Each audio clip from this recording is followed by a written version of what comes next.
Hello guys, আমি ঈশা। আমার একটি নতুন ভিডিওর সাথে আপনাদের সবাইকে অনেক অনেক স্বাগত জানাই। এখন বাজে সন্ধ্যা ৬টা। বাইরে দেখো অনেকটা, ৬টা না, ঠিক ৫:৩০ মতন বাজে। বাইরে পুরো অন্ধকার হয়ে গেছে। এখন সন্ধ্যা দেওয়ারও সময় হয়ে গেছে। এবার আমি সন্ধ্যা টন্ধ্যা দিয়ে বেরোবো হচ্ছে হলো বাজারে। একটু বাজারে যাব। আর বাজারের থেকে বড় কথা, ওখানে তো বাজারে তো যাবোই বৌদির সাথে, তার থেকেও বেশি আমি আরো যাবো বাজারের ওখানে একটা ভালো ধোসার দোকান আছে।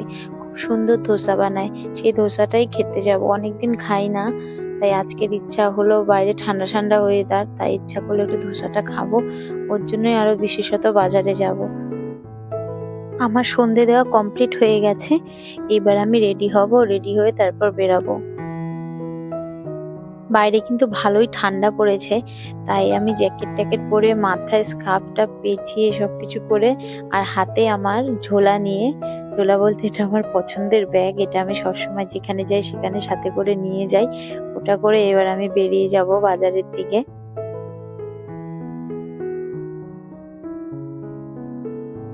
হাঁটতে হাঁটতে আমরা বাজারের দিকে চলে এসেছি। আমি একা আসিনি, আমার সাথে বৌদি এসছে। আসল দরকার ছিল বৌদিরই। বৌদি আর কি সবজি টবজি কিনতে এসেছিল, তার সাথে সাথে আমিও চলে এসেছি। ওই যে বললাম, আমার মেইন ইচ্ছা ছিল ধোসা খাওয়ার, ওর জন্য। যদিও বৌদি এটা জানে না, বৌদি ভাবছে যে হয়তো আমি বৌদির সাথে বাজারেই এসেছি। এবার বৌদি ভিডিওটা দেখে আমাকে বলবে, ও ওর জন্য তুই বাজারে গেছিস না, তোর মনে ইচ্ছে ছিল আগে ধোসা খাওয়ার, তাই না? সবজি বাজার টাজার করে, এই যে লাউটা আমি আবার বৌদিকে দেখাচ্ছি কোন লাউটা কচি হবে না হবে। সবজি বাজার করে টোরে কমপ্লিট করে তারপর চলে এসেছি ধোসার দোকানে। এই যে আমার ফেভারিট ধোসার দোকান। খুব সুন্দর ধোসা বানায় দেখো। আমি এসে অর্ডার দিয়েও দিয়েছি, ওই ধোসাটা কিন্তু আমার জন্যই বানাচ্ছে। আর এখানে আমার পাশে ওরা সবাই দাঁড়িয়ে রয়েছে, ওরা কেউ খাবে না বলছে। কারণ ওরা বলছে ধোসা টক টক ভাল লাগে না অত ওদের খেতে। তাই আমি আমার জন্য একটাই অর্ডার দিয়েছি, মশলা ধোসা।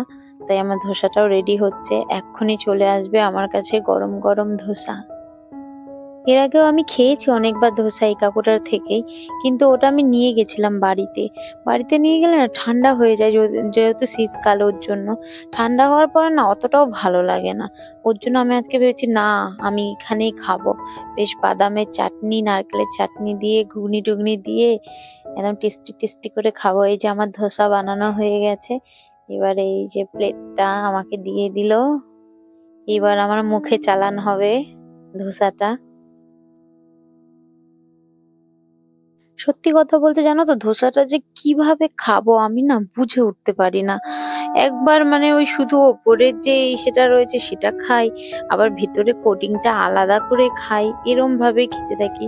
ঠিক কিভাবে প্রসেসটা কিভাবে খেতে হয় আমি এখনো অবধি বুঝে উঠতে পারিনি। ভাঙতে যাই, ওপরেরটা ভেঙে চলে আসে, ভেতরের কোটিংটাই আসে না। মানে এইভাবে কষ্ট মষ্ট করে খাই। খেয়ে দিয়ে তারপর চলে এসেছিলাম। এখানে আমি হাসছিলাম, কারণ বৌদি আমাকে বলছিল, এই খাতে পিতে ঘর কি লড়কি, তাড়াতাড়ি খা। মানে আমার চেহারাটা যেহেতু হেলদি, ওর জন্য ওরা আমাকে খেপায়। যাই হোক, খেয়ে দিয়ে নিয়ে তারপর ওখান থেকে আমি পুরোটা যদিও খেতে পারিনি, বৌদিকে একটু লাস্টে দিয়েছিলাম যেহেতু খেতে পারছিলাম না। আর আজকে ধোসাটা একটু টক বানিয়ে দিয়েছিল বেশি, ওর জন্য আমি অতটা খেতে না পেরে তারপরে চলে এসেছিলাম। এসে এখানে চপের দোকানে ঢুকেছিলাম। চপের দোকান হচ্ছিল একদম পিওর ভেজ চপের দোকান। যে এনাদের কাছ দিয়ে নিয়েছিলাম, এতে চপটাও ভালো করে। এখান থেকে চপ নিয়ে গেছিলাম দাদার জন্য, যেহেতু দাদা বাবা এরা সবাই পিওর ভেজ, ওর জন্য এখান থেকে নিয়ে গেছিলাম। পেঁয়াজ রসুনও দেয় না এনারা। এখান থেকে নিয়ে চপ টপ নিয়ে বাড়ি চলে গেছিলাম আমি। এই যে এখন বাড়ির দিকেই যাচ্ছি। তো ভিডিওটা আমি এখানেই শেষ করছি। দেখো মানে বাইরে এতটা ঠান্ডা না, মানে আমার নাক টানছি। ঠান্ডা প্রচন্ড লেগে গেছে আমার, এই কদিন ধরে টানা বেরোচ্ছি। আর সত্যি কথা বলতে না, সন্ধ্যাবেলা আর ঘরে থাকতে ইচ্ছা করে না।